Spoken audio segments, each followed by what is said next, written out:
Oh my god, I'm going to laugh too hard to give this presentation. Hello everyone! Thank you so much for coming to my presentation. Today, we're going to talk about how to recreate your favorite retro games using nothing more than JavaScript and HTML canvas. So, a little bit about me.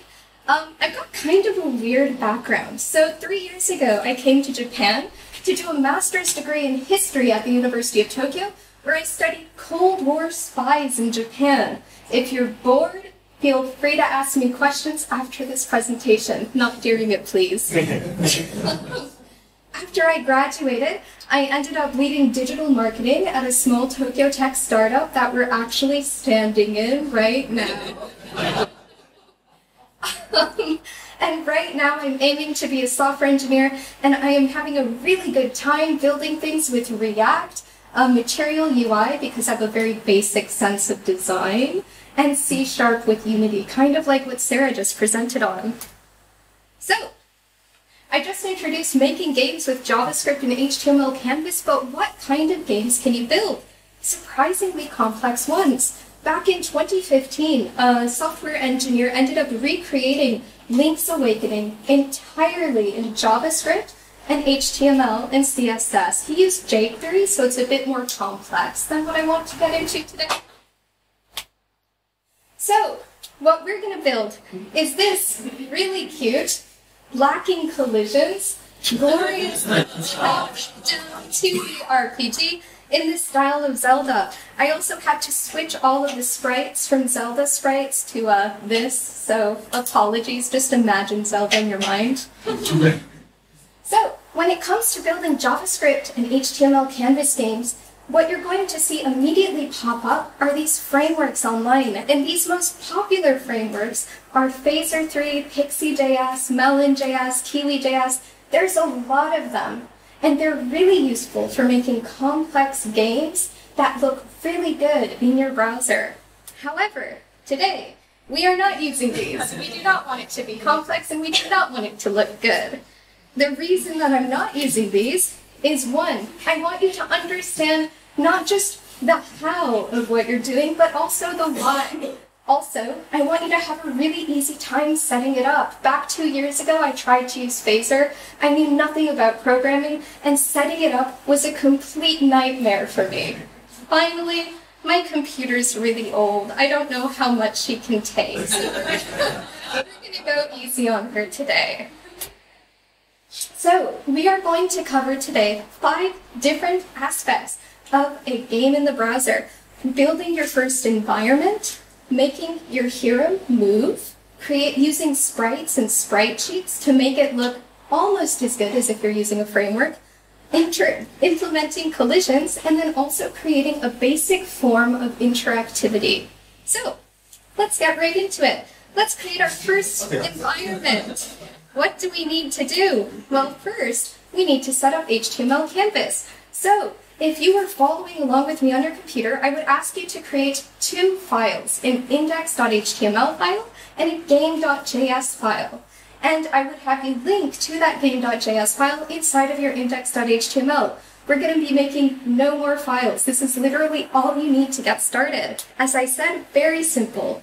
Next, we're going to actually create a canvas. And in JavaScript, in the game.js file, if you want to build a canvas, all you have to do is use document create element. Really simple. We're going to specify a width and a height, and finally, we're going to append it to our browser.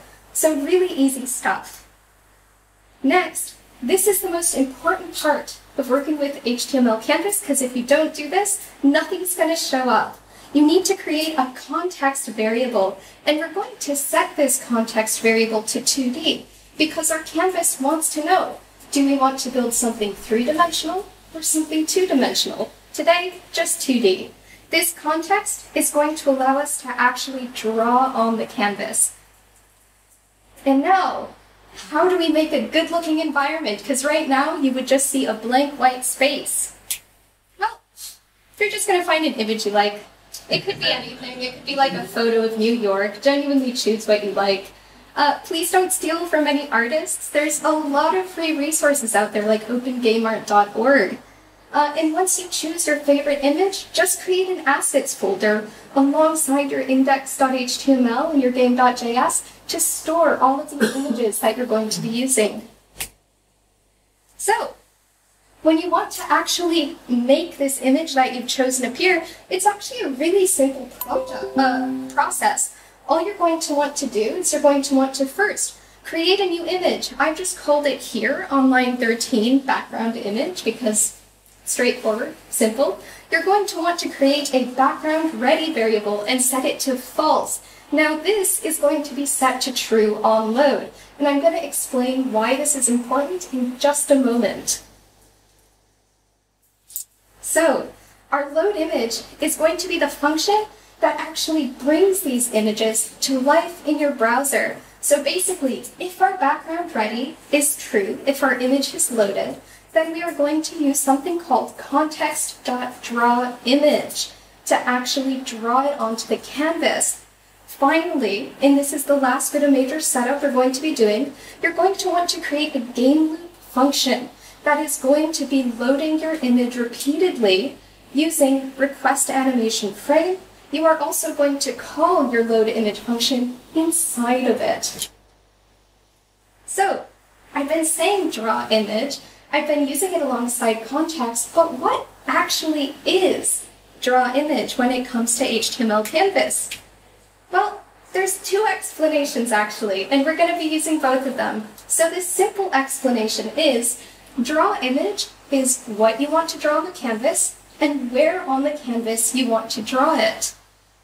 The more complicated version that I actually had to scale down because it's too large to fit on the screen is this really long thing that not only takes the image that you want to draw, but it also extracts parts of that image using source values that you give it, and then puts those extracted values onto your destination canvas exactly where you specify and exactly how large you specify. This complicated version we are going to come back to because when it comes to working with sprites, you need to be very complex. Also, remember how I said you could choose any background image you like? Try to make sure it's the same size as your canvas, or else you get kind of fun bugs when you go off of it. Yeah, Link is duplicating. So, you just saw that we have a moving character. Let's actually build this. He's going to move a little bit better than that little bear guy. So, it's exactly the same as what we did with our background image. You've already done it once, you can do it again. The only difference is that now we want to create a hero object. And inside of the hero object, we want to give it values of speed, which I've set to 3 because I don't like going slow, I kind of prefer moving quickly, and then x, y variables. And you'll notice that we've also said if hero is ready, which is the same as background ready, we're going to want to draw it to certain coordinates. And the coordinates for our hero are decided based on the coordinates inside of the game object from lines 32 to 36. So, he's here, and he's at point 0, 0 of the canvas. You can see him right up in the upper left-hand corner. Super cute, we're gonna work with him. So, how do we make him actually move now? It's really simple.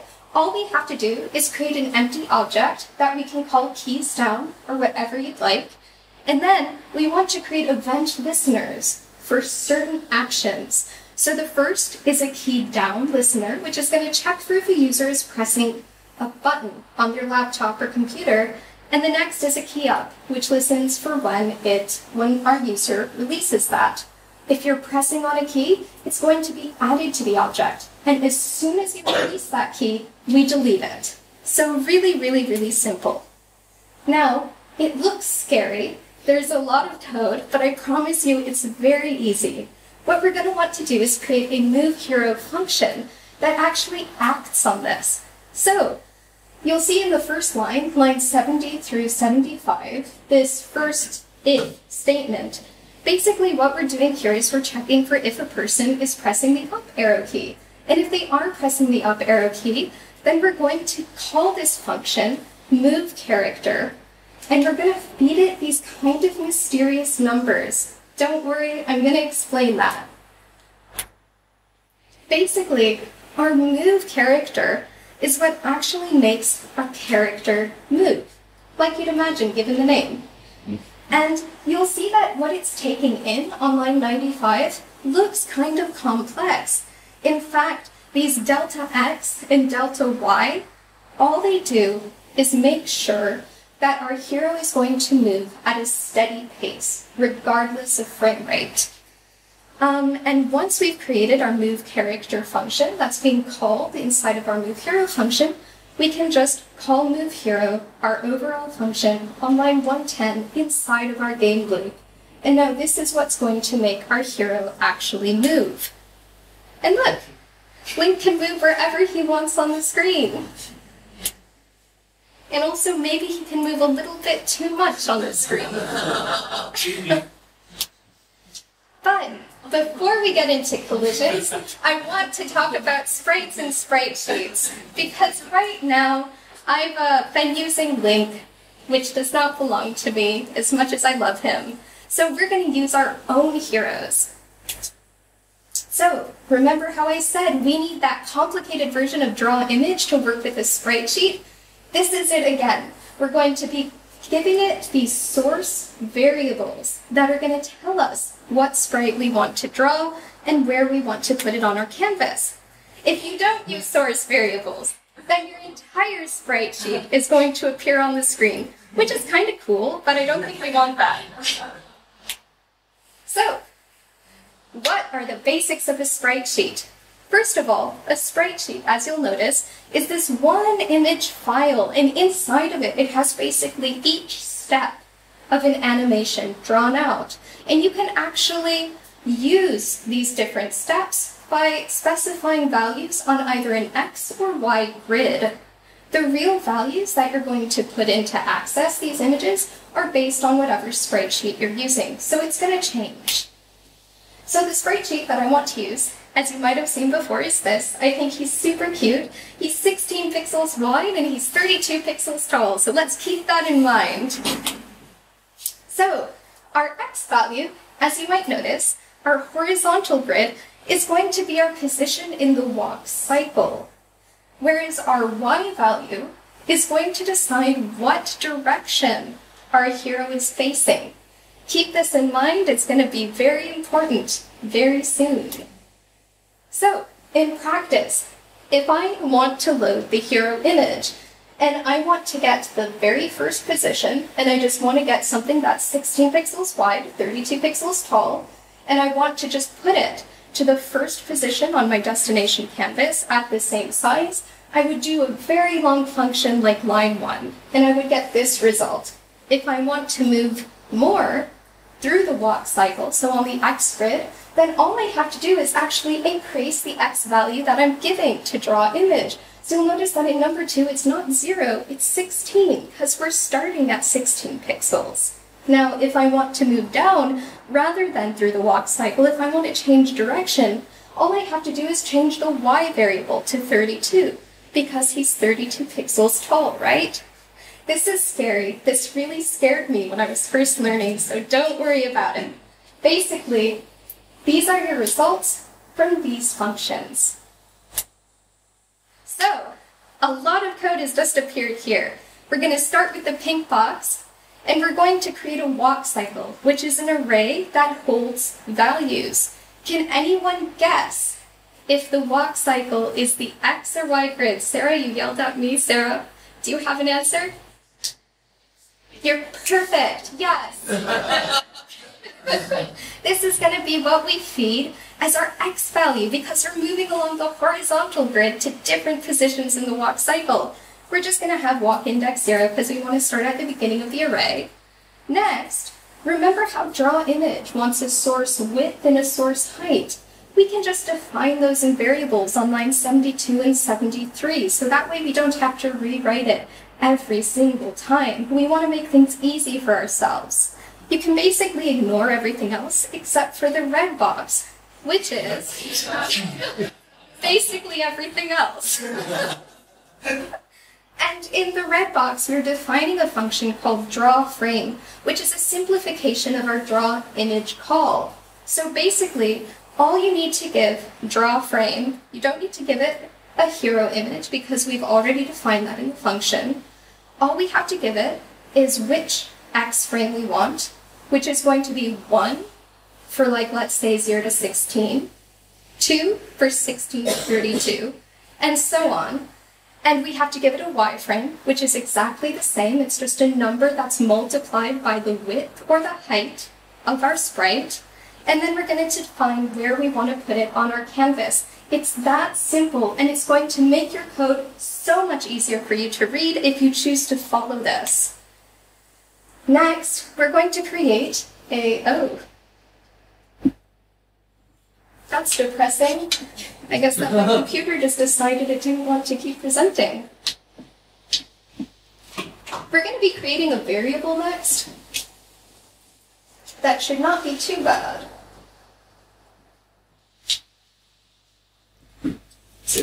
Yeah, I think that maybe it disconnected from the projector. I get the signal, so it's something. You're getting the signal? Yeah. Sorry, everyone. I think that so many variables made the projector. I know how it feels, honestly. Hey, you thought your computer would give up. I know. Honestly, this thing is like 5 years old. I was expecting it to be the problem.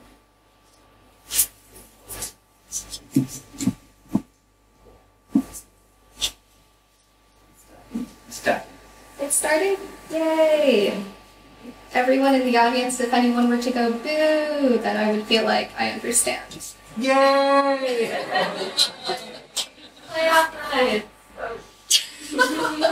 Has anybody heard of the mobile game Ark Knights? No. I'm noticing some blank faces. Okay, never mind. We aren't going to talk about that yet. Okay, it's warming up. Can everyone in the front see this fine? People in the back, is it kind of okay? Alright, in which case, this is kind of the last section of how we're going to make our sprite move. We want to create a hasMoved variable that we automatically set to false, and this is going to allow us to go back to an idle animation if we are not moving. Otherwise, we would just keep on walking even if we're not actually moving. So it's important, I promise. And next, we're going to want to set it to true if someone actually presses a key. So you'll see from lines 128 to 132, in line 131, we're setting it to true. This allows us to start moving through our animation. So, as you can see here, there's this very long thing. In line 163, what I want you to pay attention to is if we have not moved, we're setting it to 0, our basic walk cycle idle animation. And if we have moved, then we're going to want to keep on looping through our walk index, which, as Sarah said before, is our position on the X grid. Finally, we created this glorious drawFrame function, so we're going to want to give it as its X value, our walk cycle in its certain index. We want to give it as a Y value 0, because we are not changing direction yet, and then we want to just make this appear at our hero's coordinates. And oh no, what just happened? So, remember how we created a load images function earlier on? If we do not get rid of our draw image of our hero in that function, this is what happens. Honestly, if you want to keep it like this, that's fine. I don't. So we're just going to switch to this. We've deleted that line of code now. So, time to change direction, because this is kind of creepy. He's just staring at us. So, remember how I said we have those great Y coordinates that allow us to change direction. So I've added the sprite sheet so you can see what it looks like. So when he's facing down, that's 0, of course. When he's facing up, that's actually going to be row 2. When he's facing to the right, row 1. And when he's facing to the left, row 3. And I'm just going to set our current direction automatically to down. So, remember how we were just giving move character like true as the third value? Now we can make that actually functional, and we can give it a direction. So now, depending on what arrow key you're pressing, I want our hero to change direction.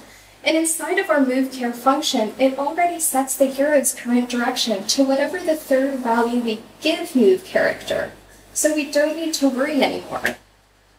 And now, he can change directions. Isn't it exciting? Ballerina. And just twirl. Alright, now for the really complex section, guys. Collisions. And honestly, it's just this slide, so I lied. So if you want to make collisions, it's not even an extra line of code. It's just an extra ampersand in a single condition. All we are checking for is on line 182, after the two ampersands, you see hero.x and scaled width, so however wide he is on our destination canvas, plus our delta x is less than the canvas.width, then we allow him to move. So basically what we're saying is, if the hero image is not clipping outside of our canvas, we're going to let him move. And now, we can't escape. He can't walk off the canvas anymore, he's trapped. I hope we chose a good environment for him. And finally, this is what you've all been waiting for, interaction. And actually, interactions are going to use collisions as well. So, first, we want to make some cash for Link to pick up, or our hero, pardon me, Freudian slip.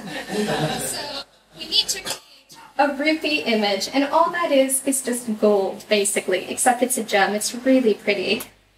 We're going to define a rupee object for it as well, and you'll see that it appears at 0.00 as I specified. But we can't do anything with it. It's kind of depressing, honestly. It's just looking at it. So, first of all, you might have noticed another problem with this image. If it just stays here, and I want to game the system, then I can just stand on top of it and get rich forever. So we kind of want to avoid that, as fun as it would be. So we want to create a generate function that will randomly generate our cash, or our rupee, across the canvas. And all this is going to do is just use math random, as you'll see in lines 148 and 149, to throw the rupee to different locations across the canvas. And how do we make generate actually work? Well, we want to call it when our hero collides with the rupee. So basically, you'll see the same really basic collision we just did in the previous section. We're just going to do it again. If our hero object overlaps with our rupees object, then we throw the rupee to a new point. However, something went wrong. If you're like me, when you create a function, you want to call it immediately. So, I called it outside of collision as well, and this is what happened. I'm not sure if it's a game feature or a glitch, but it's certainly fun to watch. So, once you get rid of that extra generate call, we can now chase cash across the canvas. And I maybe should have named this talk The Hero of Late Capitalism, because it's a kind of depressing main game mechanic. So, what have we covered today, everyone? We have displayed a simple environment of our choice. We have moved a hero across our HTML canvas. We are working with any sprite sheet we want. We've implemented collisions. We've created interactivity with cache, but you could do better things, honestly. And we've also looked at all of the things that go wrong in code. The challenges for me was finding resources to actually make this. I don't know why, but everyone using vanilla JavaScript loves side scrollers and not top-down RPGs. Poor taste. The other issue is running into a lot of glitches, some of which I have not shown you. And I'm going to be publishing this, so if you want to create your own game, these are resources you can use. Feel free to find it at my GitHub repo, which you can find at this QR code. Thank you for listening, everyone.